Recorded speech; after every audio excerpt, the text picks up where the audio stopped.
Hey everyone, welcome back to episode 2 of our pre-sale talks. So Jackson and I, we talked about before, we talked about like deposit, completion date, what happens, a few topics that are pretty important to the intro of contract for pre-sale. So we'll hook up the link below down there so you guys can look at episode 1, very, very informative. But today we're gonna talk about financing, closing costs, what we're touching, and a little bit about, actually not a little bit, probably quite a bit about assignments. I think it's a very popular thing where it's happening right now. For sure, yeah. And thank you again for joining us. And I hope that you are enjoying our videos and it's bringing some knowledge of what, buying a pre-sale entails. And that's what we're really hoping for, right? So let's jump into it. Yeah. I think that the first thing we want to touch, because we talked about contracts. So now when the buyer signs on the dotted line, gives the deposit, the first deposit, let's just say 5%, 15, 20%, whichever the first deposit, what happens now? So I think I just had this question last night actually, because we have a buyer at South Yards by Anthem. So what happens after you put your deposit down? Am I closing? Like, do I need my down payment?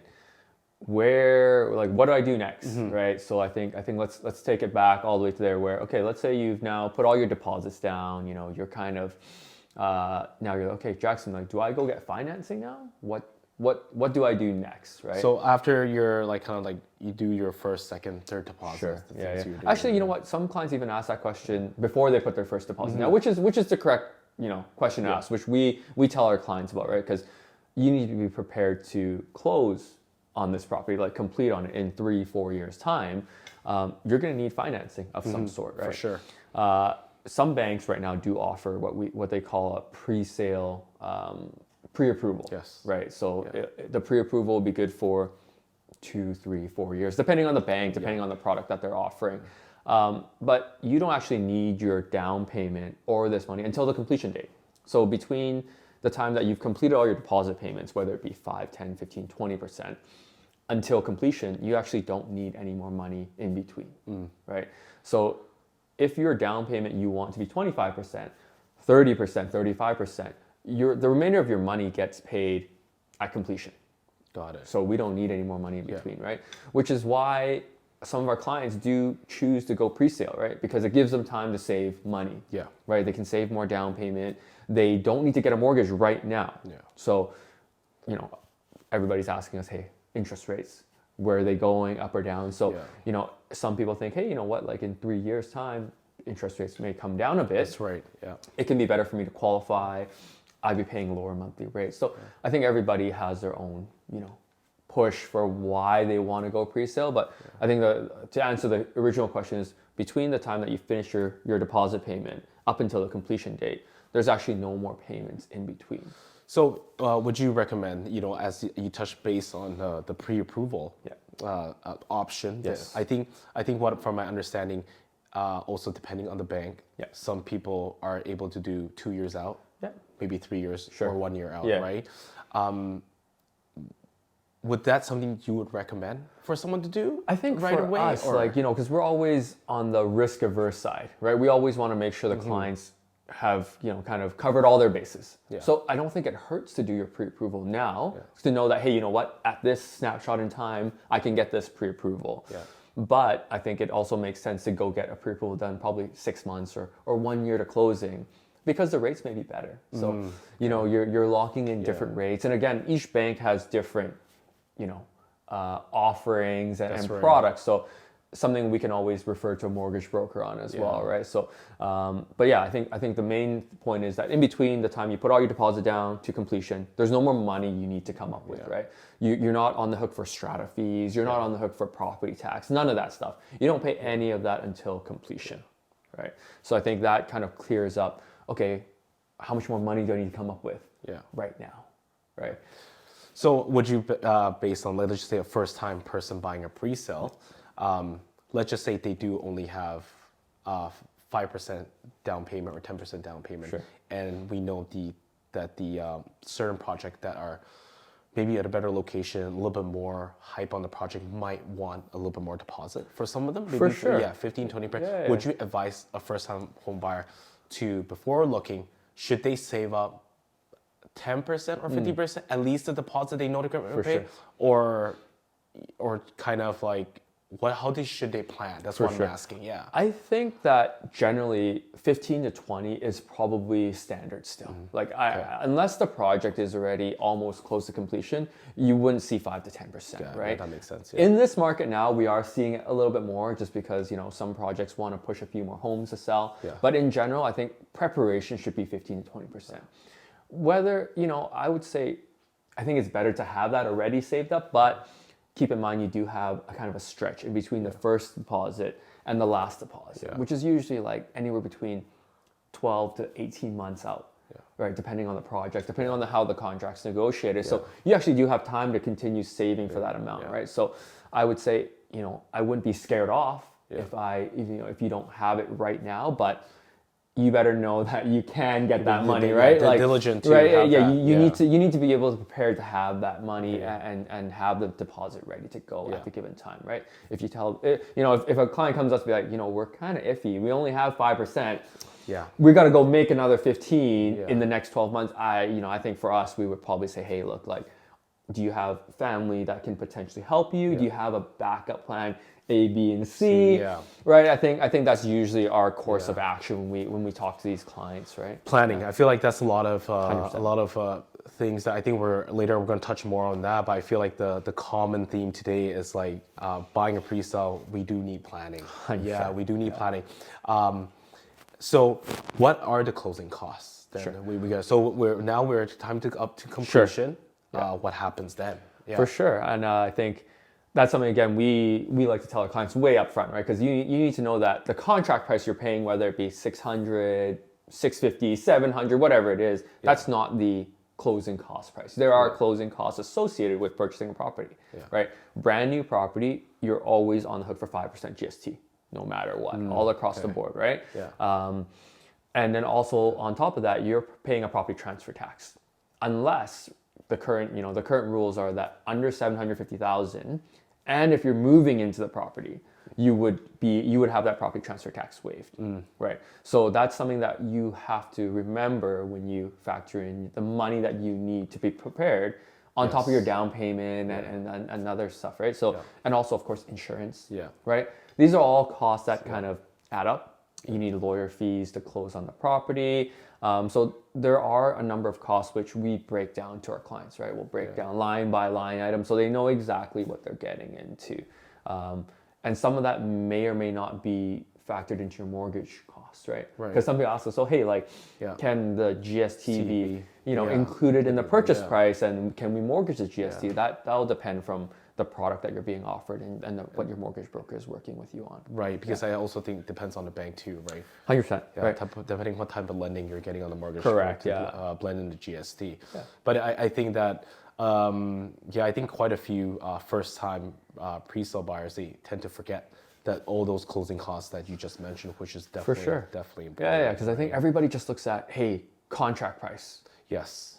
$599.9, that's the number that kind of sticks in their head, right? And I think that for value-wise, I think a lot of people don't even think that we're usually, when you see the price on the contract, people are calculating dollar per square foot 100%. Off that, and I think we tend to forget that we got to include 100% property transfer tax. The GST, especially into the dollar per square foot. Of course, because like when you go to close on it, like your dollar per square foot is not the contract price, right? Like there are other fees associated with it, and I think everybody just needs to be much more mindful that sometimes it feels like such a quick decision, right? Especially in a hot project, like we were just a part of a few of these launches where people are rushing in and they don't take their time to kind of really do their due diligence, right?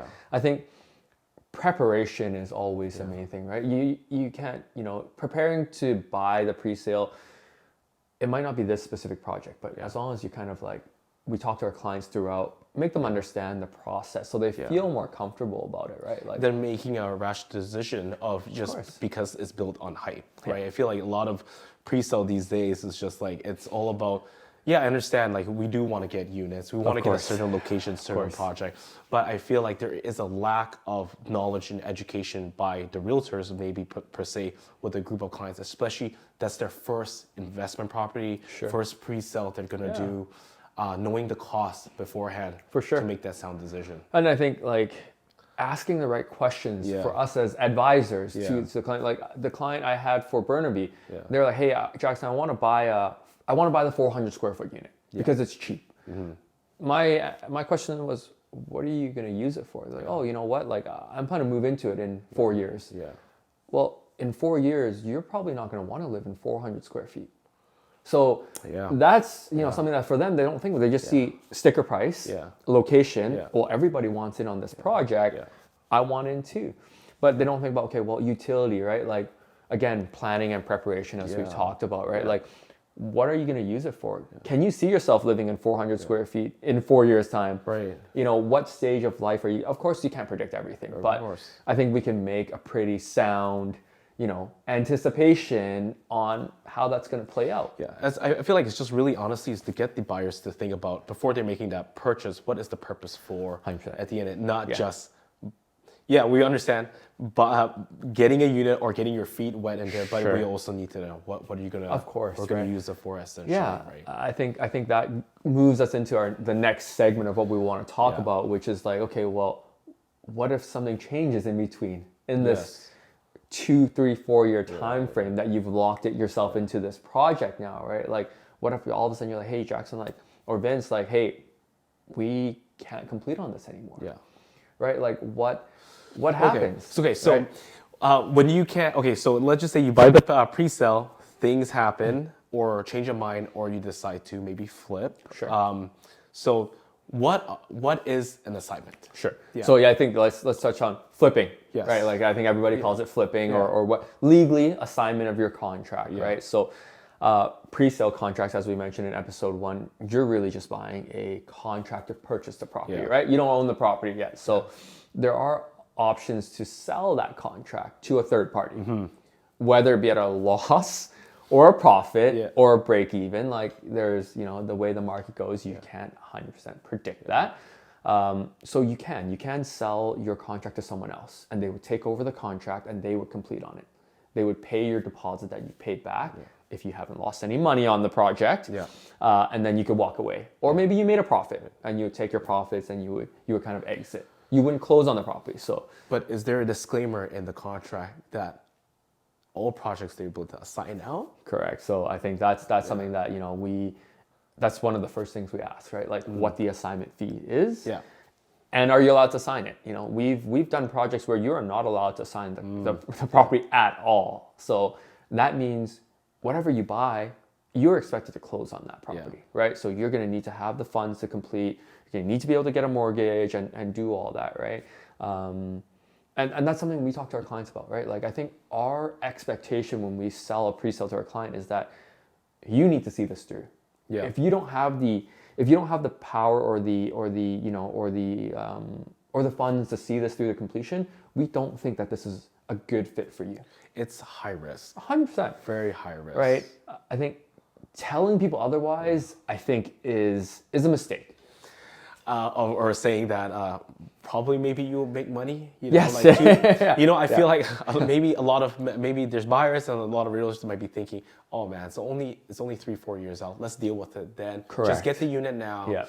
But I think that in a market that we're hearing in like Vancouver, it is, the good times are good. 100%. Right? Bad times also get bad because the good times are very good, right? For sure. So I guess I think we have been seeing assignments right now at selling at a loss. 100%. Right? And I don't think people understand that can possibly happen. They're like, how can it possibly happen? Or actually, I don't think they can understand what is a scenario when that happens. So let's go back a little bit. So let's talk about assignments again, right? So let's say, Vince, our client, has a contract. For some reason, they really can't complete on it. So what we would have to do is we would have to go find a third party to purchase this contract from them. there are fees, of course. You still have to pay realtor fees. Yeah. You know, buying and selling side. It's the same as resale, so you need to factor that in. Okay, so realtor fees. Realtor fees. Yeah. Assignment fee from the developer. So you can't just freely assign it. And how many percent is that? It ranges, right? Anywhere between, well, you know, actually, you want some developers offering 0% right now, but let's say contracts from 2-3 years ago. Yeah, standard. Like, 2%, 2%. 3%, 4%. I've seen up to 5%. Yeah. Right? So that means that whatever you're assigning out for, there's another fee associated with that. So realtor fees, assignment fees, possibly maybe, let's say 3%. 3%. Let's say 3%, on average, right? On average. Yeah. So you need to factor in all those fees when you go to sell your assignment. Yeah. Right? So it's not just, again, like, it's not just sticker price. That's right. It's not just 600,000 and if it goes to 620, I've made $20,000. I feel like a lot of people are also forgetting about that. For sure. They think, as you said, making, let's just say 20K profit. Yeah. It sounds pretty good. Yeah, it sounds pretty good. Yeah, like right? one year, flip out 20K profit. Yeah. Okay, so realtor fees, assignment fees, and then what else do they? Well, you need to pay tax. You need to pay tax on money that you've made, right? Like you don't just get to walk away with that chunk of money, right? And I think, you know, we'd like to tackle that misconception right now, where like there's no guarantee. There's never a guarantee that you're going to make money, and even if the market does go up, it needs to go up quite significantly for you to be able to make money on that assignment.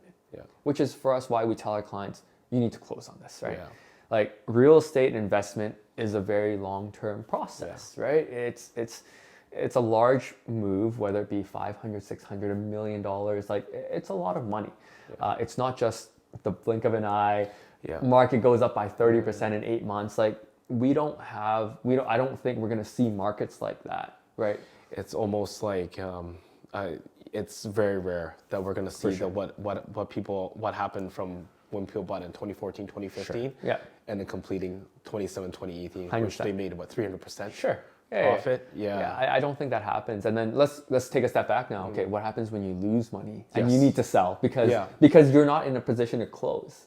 And we're seeing that in the market already, right? Like maybe contract price was $699.9, but the market price now has come down, but you're not in a position to close on it, so you have to actually sell to third parties. So what happens then? Like, let's just say if you know you're selling it. Sure. So let's say our contract price is $700,000, but we found now a buyer for $680,000. Okay. So now you're out $20,000 from your contract price. That will pretty much be a loss. Coming from your deposit. That's right. Right. On top of that, you have to pay your realtor fees and your assignment fees. So that $20,000 now balloons to 40. 45, depending on the fees that assignment is. In a market that's down, you're losing. So you're losing on market price, right?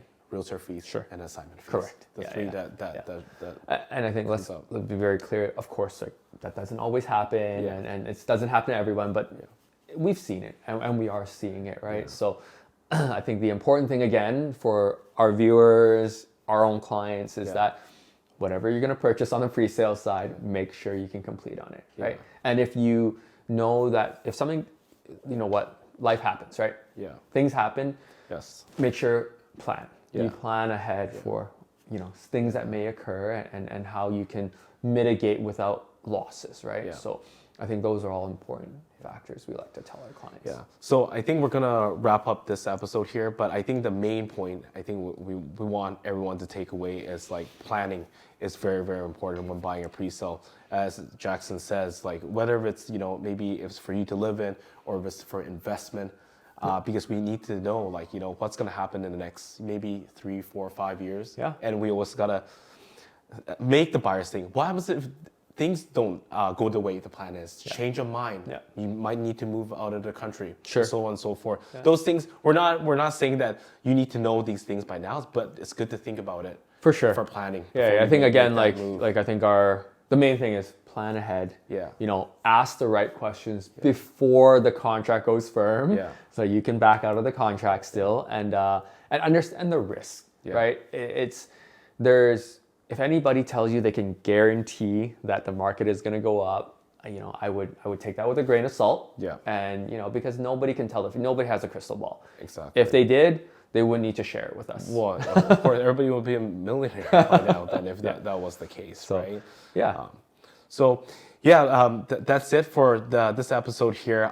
If you're really interested in assignments, Jackson and I, we are also very well versed with assignments, because not only selling assignments, there's also good opportunity to purchase assignment. And you need a realtor to actually know how to write an assignment contract, because that is very important to also win like a good deal For out sure. there in the Yeah, market. yeah. You don't want to be putting yourself in a risky position. So, Absolutely. And So- that's always, again, planning, Yeah. right? Exactly. So thank you again for hanging out with us today. And we look forward to continuing our talks. I hope everyone's enjoying this. Thanks for watching.